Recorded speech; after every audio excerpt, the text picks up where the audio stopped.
Hi everyone, thanks for tuning in for another edition of Positivity with Peggy. Today I have Marissa Morris. She is a Reiki master, a intuitive, and a clairvoyant. So welcome, Marissa. Thank you. Hi.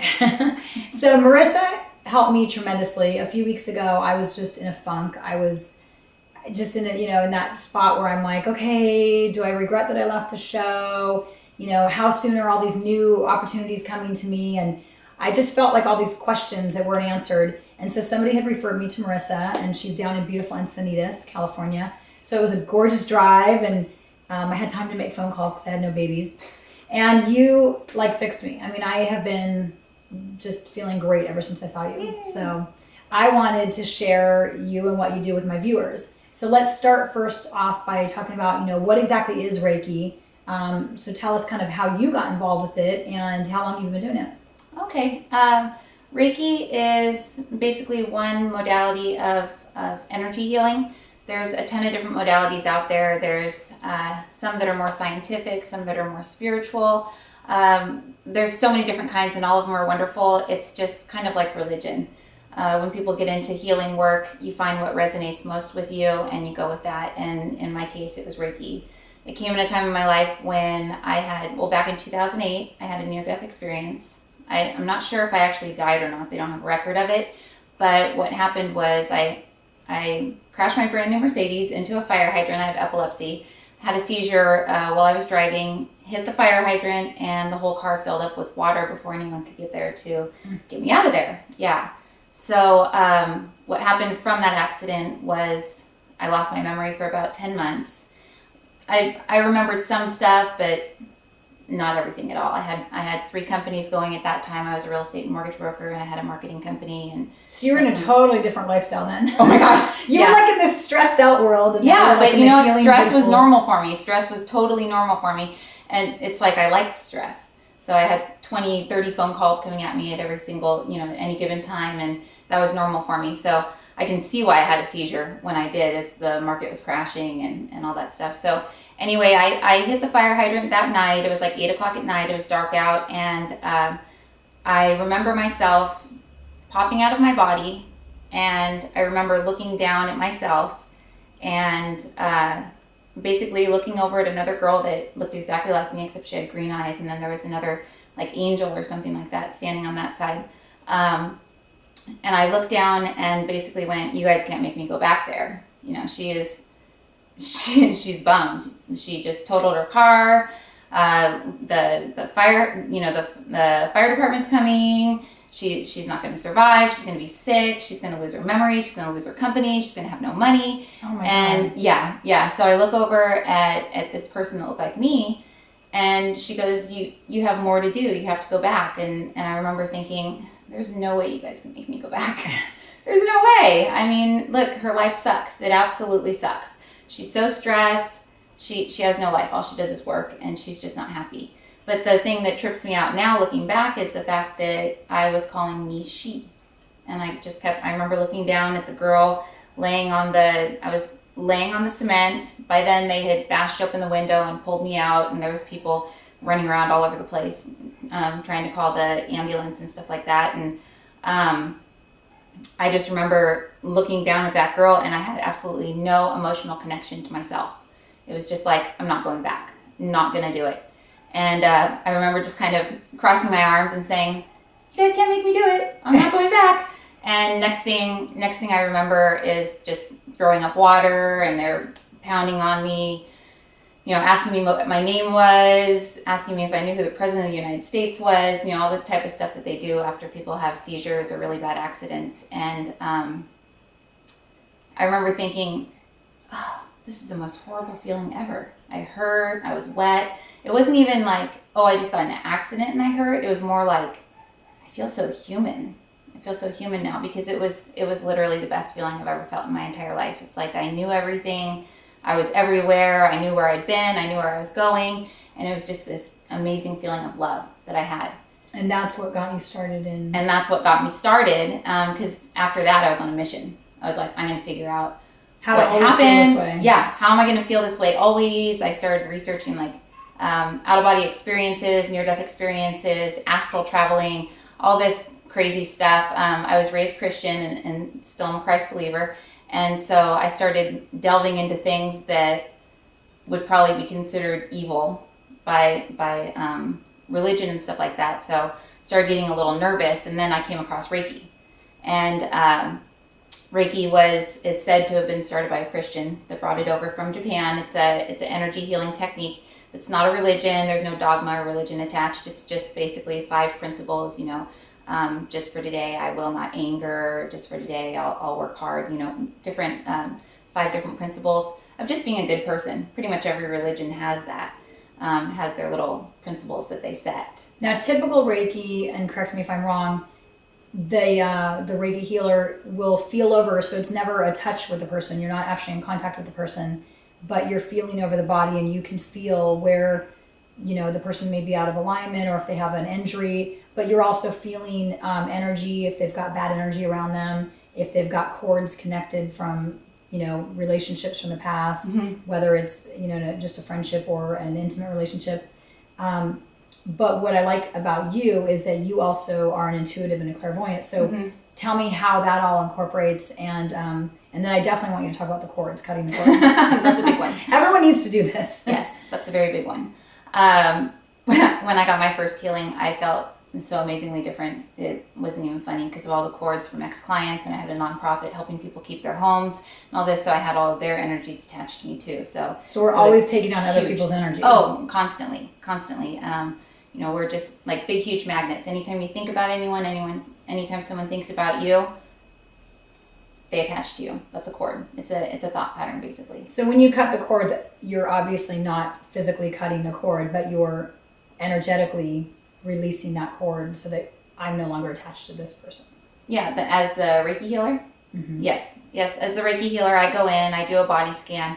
I can see we all have 5 bodies actually. This is the only body that we can see. Most people can see. I can see the astral body, the emotional and mental bodies. So I can go in and I can see who's attached to your astral body, who's attached to the mental and emotional, and I can see the chakras. We all have 7 main chakras. We've got tons of them. Acupuncturists call them meridians.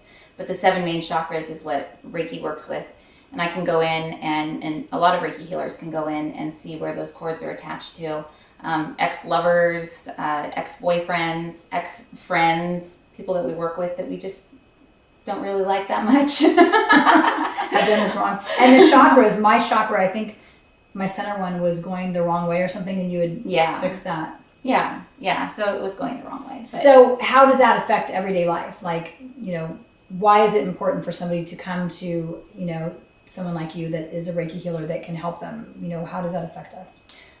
We are energy. Everything's on an energy level. If you're feeling good, you're going to be tapping into your high vibrational energies. When you're feeling good, your energy feels good, you're happy and you're excited and you want to love everybody. And when you're just feeling down because you have energies around you that are either caused by yourself, your own thought patterns, or by other people's thought patterns that are around you, you get crabby and annoyed and irritated. And so it affects our behavior. Reality is different to everyone. So you and I could be sitting here right now seeing 2 totally separate things based on the energy that we have around us. I could be saying, oh, look at this horrible place, or look at this beautiful place. It's totally different, and our experience would be based on what thought patterns we had going through our minds. So with the Reiki, going in and clearing off all those extra thought patterns that don't belong to you helps you to know yourself and know what your energy feels like and see things from a completely different perspective. Because like if you had a cord attached to you, say to your, I don't know, an old friend that was very negative. And I have a couple of those. Well, I didn't want to say. Anyway, so we removed some of those. We chopped them.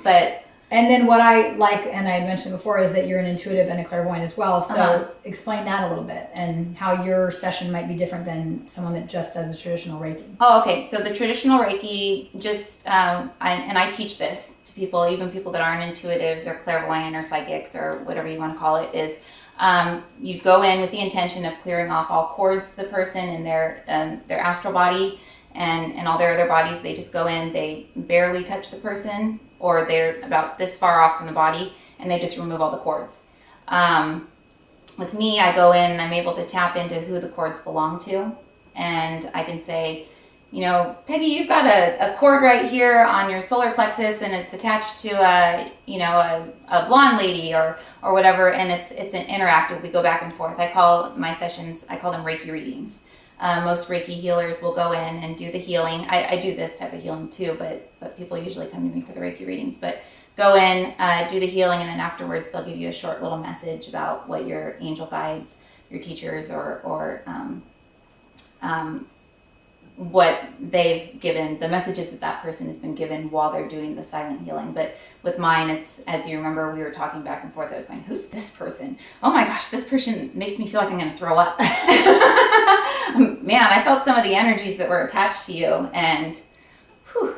And then being a clairvoyant, you can actually see people that have either gone on to the other side or haven't yet. Well, a clairvoyant is someone who can see, and then I'm also a medium, so I can see people who have crossed over the other side, deceased loved ones, and I can speak with people's angel guides and teachers and do like angelic guidance.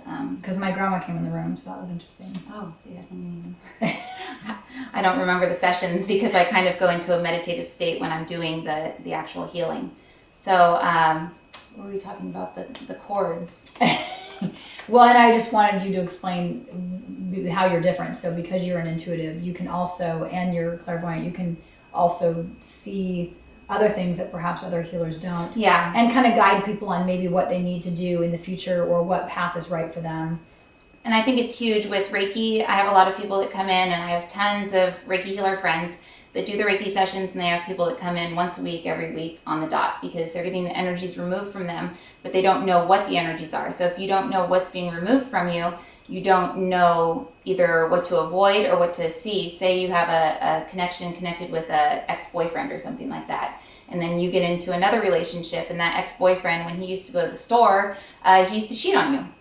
And so now you're in a new relationship, and this new boyfriend is the nicest guy on the planet. You absolutely love him to death. But when he goes to the store at night, you get this like angry feeling inside, and you can't figure out why you get this angry feeling. So you start taking it out on the kids, you start taking it out on him, you rip his head off when he gets home. Oh, well, why'd you take so long? And that's because you have this old cord connected to the ex that you don't even know is there anymore. Yeah. So what I do is I go in and I say, okay, we've got this ex-boyfriend cord stuck to you. What emotions and feelings did you develop due to this? And we figure out the defense mechanisms that came up so that you could protect yourself from being hurt from this person anymore. And we replace them with new feelings of unconditional love and peace. And that's with the Reiki, the universal life force energy, so that you can acknowledge those feelings. The next time he goes out to the store, you don't get angry, you don't get upset. And when you feel that coming in, you go, oh my gosh, that's right, Marissa told me that I had a cord connected to that. So you start to change the behaviors and stuff like that, so that